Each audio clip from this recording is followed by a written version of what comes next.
If you want to lose that stubborn lower belly fat that just does not seem to go away, no matter how much food you don't eat, no matter how much training you do, no matter how much cardio you do, it comes down to these three simple things. And these three things will work for you regardless of your age, regardless of your dieting history, if you have PCOS, going through any stages of menopause, or any other hormonal imbalances. And especially if you're somebody who feels like you've tried everything and nothing's going to work for you. This has worked for hundreds of our clients of all ages, and I guarantee it'll work for you too. Unfortunately, we can't spot reduce body fat. However, when your body loses fat, we lose overall body fat.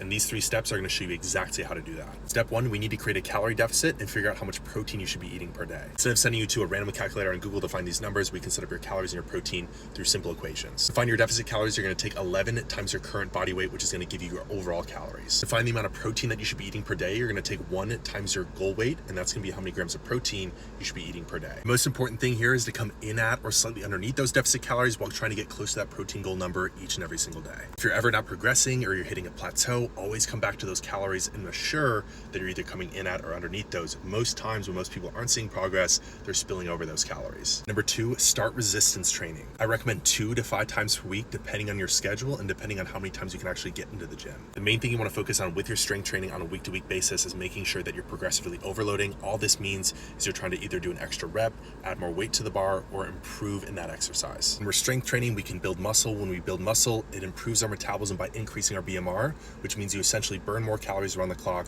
by doing absolutely nothing, which will only make losing fat and keeping it off much easier in the long run. Number three, daily activity. And this isn't you having to be stuck on a treadmill or a Stairmaster or out running all the time. This is simply you just getting up and walking. A phenomenal number to work your way up to is 10,000 steps per day. To get started, what I recommend is tracking your steps for an entire week, taking an average of how many steps you got per day, and then adding 500 steps per week until you get up to 10,000 steps per day. I can promise you it's that simple. These three will always be your anchor. So if you're ever in a plateau and you're not progressing, make sure you're under your deficit calories, you're hitting your protein, you're strength training consistently, and you're getting your 10,000 steps. If you have any questions, feel free to drop them in the comments. And if you want my free metabolic reset guide, which will lay this all out in more detail, as well as give you a workout routine, comment reset down below, and I'll shoot it your way.